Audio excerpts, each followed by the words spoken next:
is a leader that people wanted to join. People were joining this business because of him, probably more so than the opportunity of Legal Shield. Now, would they have joined if he used his credibility with people, his leadership?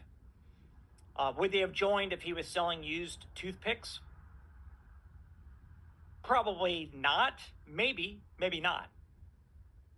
But people were joining Aaron because of Aaron, and they loved that he picked a great opportunity with Legal Shield. So become a leader that people would want to join. Do you have integrity? Do you have work ethic? Do you have vision? Are you somebody that people would want to attach themselves to? If I looked on all of your Facebook pages today and I just scrolled for 5 minutes, the person that I see on there, would I say to myself, my gosh, this is a powerful person. This is a great entrepreneur.